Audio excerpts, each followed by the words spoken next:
Hi guys, welcome back to my channel. ನಾನು ಗೌತಮಿ ನವೀನ್. ನಾನಿವತ್ತು ಹೇಳಲಿಕ್ಕೆ ಬಂದಿರೋವಂಥದ್ದು ಒಂದಷ್ಟು ಪ್ರೆಗ್ನೆಂಟ್ ಲೇಡೀಸ್ಗಳಿಗೆ ಉಪಯೋಗ ಆಗುವಂಥದ್ದು.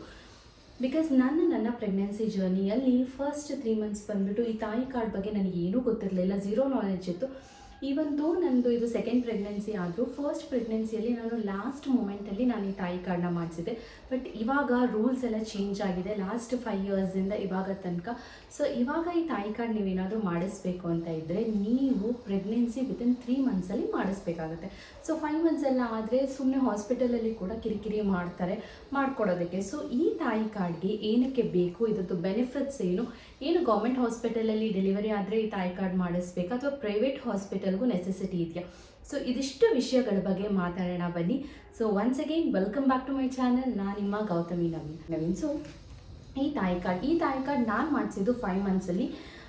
ಸೊ ನೀವು ಈ ತಾಯಿ ಕಾರ್ಡ್ ಮಾಡಿಸಿದ್ರೆ ನಿಮಗೆ ಒಂದು ಐ ಡಿ ಸಿಗುತ್ತೆ. ಸೊ ಈ ಐ ಡಿಯಲ್ಲಿ ಚೈಲ್ಡ್ ಐ ಡಿ ಇರುತ್ತೆ, ಹಾಗೆ ಮದರ್ ಐ ಡಿ ಇರುತ್ತೆ. ಸೊ ಮದರ್ ಚೈಲ್ಡ್ ವ್ಯಾಕ್ಸಿನೇಷನ್ ನೀವೇನಾದರೂ ಗೌರ್ಮೆಂಟ್ ಹಾಸ್ಪಿಟಲಲ್ಲಿ ವ್ಯಾಕ್ಸಿನೇಷನ್ ಏನಾದರೂ ಪ್ಲ್ಯಾನ್ ಮಾಡ್ತಾ ಇದ್ದರೆ ಸೊ ಅದರಿಂದ ಚೈಲ್ಡ್ಗೆ ಬೆನಿಫಿಟ್ ಇದೆ.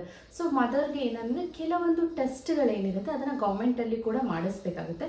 ಸೊ ನೀವು ಈ ಕಾರ್ಡನ್ನು ಮಾಡಿಸಿದ್ರೆ ಸೊ ನಿಮ್ಮ 7th or 8th month complete ಆದಮೇಲೆ 9th ಮಂತಲ್ಲಿ ಗ್ರೋತ್ ಸ್ಕ್ಯಾನ್ ಅಂತ ಮಾಡ್ತಾರೆ. ಸೊ ಆ ಗ್ರೋತ್ ಸ್ಕ್ಯಾನ್ ನೀವು ಯಾವುದೇ ಪ್ರೈವೇಟ್ ಕ್ಲಿನಿಕಲ್ಲಿ ಮಾಡಿಸಿದ್ರು ನಿಮ್ಮ ಹತ್ರ ತಾಯಿ ಕಾರ್ಡ್ ಅವರು ಕೇಳ್ತಾರೆ. ಸೊ ನನ್ನ ಹತ್ರ ಕೇಳಿದರು, ನಾನು ಆಚೆ ಪ್ರೈವೇಟಲ್ಲೇ ಮಾಡಿಸ್ತಾ ಇದ್ದಿದ್ದು.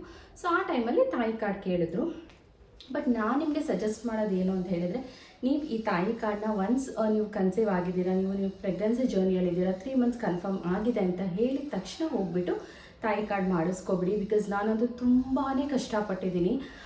ನಮ್ಮ ಬ್ಯಾಂಗ್ಳೂರಲ್ಲಿ ನಿಜ ಹೇಳಬೇಕಂದ್ರೆ ಆಶಾ ಕಾರ್ಯಕರ್ತೆಯರಾಗಲಿ, ನರ್ಸಸ್ ಆಗಲಿ, ಹಾಸ್ಪಿಟಾಲಿಟಿ ಇಲ್ಲಿ ಪಕ್ಕದಲ್ಲಿ ನಾನಿರೋ ಲೊಕ್ಯಾಲಿಟಿಯಲ್ಲಿ ಯಾವ ಗೌರ್ಮೆಂಟ್ ಹಾಸ್ಪಿಟಲ್ ಇದೆ ಒಂಚೂರು ಕೋಆಪ್ರೇಟ್ ಮಾಡಲ್ಲ. ಆ್ಯಕ್ಚುಲಿ ಈ ಕೆಲಸ ಎಲ್ಲ ಒಂದು ಆಶಾ ಕಾರ್ಯಕರ್ತೆಯದಿರುತ್ತೆ. ನೀವೇನಾದರೂ ನಿಮ್ಮ ಊರುಗಳಲ್ಲಿ ಆಶಾ ಕಾರ್ಯಕರ್ತೆ ಇದ್ದಾರೆ ಅಂದರೆ ನೀವು ಒಂದ್ಸಲ ಕನ್ಸೀವ್ ಆಗಿದ್ದೀರಾ ಅಂತ ಕನ್ಫರ್ಮ್ ಆಗಿ 3 ಮಂತ್ಸ್ ಆದಾಗೆ ನೀವು ಅವ್ರಿಗೆ ಇನ್ಫಾರ್ಮ್ ಮಾಡಿದ್ರೆ ಅವರೇ ನಿಮ್ಮ ಮನೆಗೆ ಬಂದು ಈ ಎಲ್ಲ ಕೆಲಸಗಳನ್ನ ಮಾಡಿಕೊಟ್ಟು ಅವರೇ ತಾಯಿ ಕಾರ್ಡನ್ನ ನಿಮ್ಮ ಕೈಗೆ ಕೊಡಬೇಕು.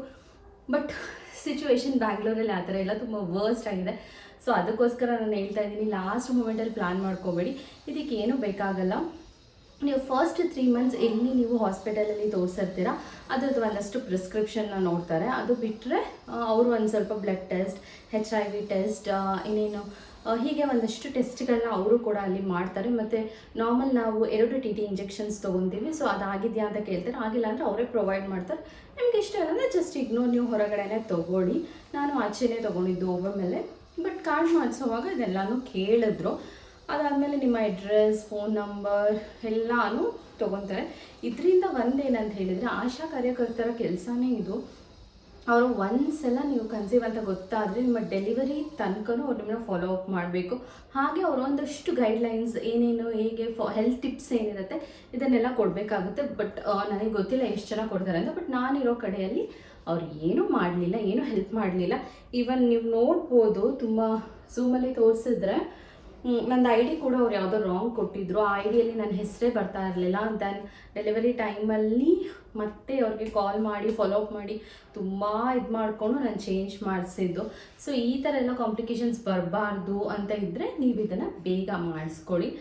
ಸೊ ತುಂಬ ದೊಡ್ಡ ಹಾಸ್ಪಿಟಲ್ ಇಲ್ಲ ಅಂತ ಹೇಳಿದ್ರು, ನಿಮ್ಮ ಅಕ್ಕಪಕ್ಕನೇ ಯಾವ್ದಾದ್ರು ಗೌರ್ಮೆಂಟ್ ಹಾಸ್ಪಿಟಲ್ಸ್ ಇದ್ದರೆ ನೀವು ಅಲ್ಲಿ ಕೂಡ ಹೋಗಿ ಮಾತಾಡಿ ಮಾಡ್ಬೋದು. ಇನ್ನೂ ತುಂಬ ಕಷ್ಟ ಆಯಿತು ಅಂತ ಹೇಳಿದರೆ ಅಂಗನವಾಡಿಗಳಿರುತ್ತಲ್ವ, ಸೊ ಅಲ್ಲಿ ಕೂಡ ನೀವು ಹೋಗಿ ಮಾಡ್ಬೋದು. ಜಸ್ಟ್ ನಿಮ್ಮ ಆಧಾರ್ ಕಾರ್ಡ್ ಹಾಗೆ ನಿಮ್ಮ ಹಸ್ಬೆಂಡ್ ಆಧಾರ್ ಕಾರ್ಡ್ ಕೊಡಬೇಕಾಗುತ್ತೆ. ಅದಾದಮೇಲೆ ಒಂದಷ್ಟು ಪ್ರಿಸ್ಕ್ರಿಪ್ಷನ್ ಮುಂಚೆ ಎಲ್ಲ ಎಲ್ಲೆಲ್ಲಿ ತೋರಿಸಿದ್ರೇನು ಸೊ ಅದನ್ನು ಡಾಕ್ಟರ್ಗೆ ತೋರಿಸಿ, ಡಾಕ್ಟರ್ ಕೂಡ ಒಂದಷ್ಟು ನೀವು ವಿಟಮಿನ್ ಟ್ಯಾಬ್ಲೆಟ್ಸ್, ಕ್ಯಾಲ್ಶಿಯಂ ಟ್ಯಾಬ್ಲೆಟ್ಸ್ ಈ ಥರ ತೊಗೊತಿದ್ದೀರಾ ಅಂತ ಹೇಳ್ಬಿಟ್ಟು ಒಂದಷ್ಟು ಫಾಲೋಅಪ್ಸ್ನ ಮಾಡ್ತಾರೆ. ಇಷ್ಟೇ. ಬಟ್ ಇದು ಇವಾಗದ ಸಿಚುವೇಷನಲ್ಲಿ ತುಂಬ ಜನರು ನಾನು ಪ್ರೈವೇಟ್ ಹಾಸ್ಪಿಟಲಲ್ಲಿ ಟ್ರೀಟ್ಮೆಂಟ್ ತೊಗೊತೀನಿ ಬೇಕಾಗಲ್ಲ ಅಂತ. ಬಟ್ ಒನ್ಸ್ ನಿಮಗೆ ಮಗು ಆದಮೇಲೆ ನಿಮಗೆ ಸಡನ್ನಾಗಿ ಏನಾದರೂ ಓಕೆ ಫೈನ್ ನನಗೆ ಗೌರ್ಮೆಂಟ್ ವ್ಯಾಕ್ಸಿನೇಷನ್ಸ್ ಬೇಕು ಅಂತ ಹೇಳಿದರೆ ಈ ಕಾರ್ಡ್ ಇಲ್ಲದೇ ಅವರು ನಿಮಗೆ ಕೊಡಲ್ಲ. ಸೊ ನಾನು ಶೇರ್ ಮಾಡಿರ್ತೀನಿ. ಸೊ ಈ ರೀತಿ ಇರುತ್ತೆ, ವ್ಯಾಕ್ಸಿನೇಷನ್ ಚಾರ್ಟ್ ಇರುತ್ತೆ. ಸೊ ನೀವು ವ್ಯಾಕ್ಸಿನ್ಸ್ನ ಹಾಕ್ತಾ ಹೋಗಬೇಕಾಗುತ್ತೆ. ಹಾಗೆ ನಿಮಗೆ ಏನೇನು ಟೆಸ್ಟ್ ಎಲ್ಲ ಮಾಡಿರ್ತಾರೆ, ಸೊ ವೆಯ್ಟ್ ಆಗಿರ್ಬೋದು, ಏನೇನಾಗಿರ್ಬೋದು ಅದನ್ನೆಲ್ಲನೂ ಇದರಲ್ಲಿ ಇರುತ್ತೆ. ಸೊ ಇದೆಲ್ಲ ಕೆಲಸ ಬಂದು ಆಶಾ ಕಾರ್ಯಕರ್ತರು ಅವರೇ ಮಾಡಬೇಕು. ಬಟ್ ಈಗದ ಸಿಚುವೇಷನಲ್ಲಿ ಅವ್ರು ಯಾರು ಇಷ್ಟು ರಿಸ್ಕ್ ತೊಗೊಂಡು ಪ್ರತಿಯೊಂದು ಜಾಗಕ್ಕೆ ಹೋಗಿ ಮಾಡುವಂಥ ರೆಸ್ಪಾನ್ಸಿಬಿಲಿಟಿ ತೊಗೊಳಲ್ಲ. ಅದರಿಂದ ನಾವು ಎಚ್ಚೆತ್ಕೋಬೇಕು. ನಾವು ನಮ್ಮ ಮಕ್ಕಳಿಗಾಗಿ ನಾವು ಪ್ರೆಗ್ನೆನ್ಸಿ ಜರ್ನಿ ನಮ್ಮೊಂದು ಸ್ವಲ್ಪ ಆರಾಮಾಗಿ ಲಾಸ್ಟ್ ಮೂಮೆಂಟ್ ಹೆಕ್ಟಿಕ್ ಏನೂ ಇರಬಾರ್ದು ಅಂತ ಹೇಳಿದ್ರೆ ಫಸ್ಟೇ ಹೋಗಿಬಿಟ್ಟು ಈ ಎಲ್ಲ ಕೆಲಸಗಳನ್ನ ಮುಗಿಸ್ಕೊಬೇಕಾಗುತ್ತೆ. ಸೊ ಅದರಿಂದ ನೀವೆಲ್ಲರೂ ಏನಾದರೂ ಪ್ರೆಗ್ನೆನ್ಸಿ ಜರ್ನಿಯಲ್ಲಿದ್ದರೆ ಈ ಕಾರ್ಡನ್ನ ನೀವು 3 ಮಂತ್ಸ್ ಮುಂಚೆನೇ ಮಾಡಿಸ್ಕೊಳ್ಳಿ ಅಂತ ಹೇಳೋದಕ್ಕೆ ಇಷ್ಟಪಡ್ತೀನಿ. ಸೊ ಈ ವಿಡಿಯೋ ಒಂದಷ್ಟು ಜನರಿಗೆ, ಒಂದಷ್ಟು ಪ್ರೆಗ್ನೆನ್ಸಿ ಲೇಡೀಸ್ಗೆ ಯೂಸ್ಫುಲ್ ಆಗಿದೆ. ನೀವು ಕೂಡ ಮಾತಾಡಿ ಮಾಡ್ಕೊಳ್ಳಿ. ಹಾಗೆ ಇನ್ನೊಂದು ಏನೇನು ಡಾಕ್ಯುಮೆಂಟ್ಸ್ ಬೇಕು, ನಾನು ಏನೇನು ಸಬ್ಮಿಟ್ ಮಾಡಿದೆ ಅದಷ್ಟು ನಾನು ಡಿಸ್ಕ್ರಿಪ್ಷನಲ್ಲಿ ಹಾಕಿರ್ತೀನಿ, ಚೆಕ್ಔಟ್. ಸೊ ಈ ವಿಡಿಯೋ ನಿಮಗೇನಾದರೂ ಯೂಸ್ಫುಲ್ ಅಂತ ಅನಿಸಿದ್ರೆ ಲೈಕ್, ಶೇರ್, ಸಬ್ಸ್ಕ್ರೈಬ್ ಮಾಡೋದನ್ನು ಮರಿಬೇಡಿ. ಹಾಗೆ ಇನ್ನಷ್ಟು ಅಪ್ಡೇಟ್ಸ್ ಇದೇ ಥರ ಹೊಸ ಕಂಟೆಂಟ್ಸ್ಗಾಗಿ ನನ್ನ ಚಾನಲ್ನ ಸಬ್ಸ್ಕ್ರೈಬ್ ಮಾಡಿ. Thanks for watching.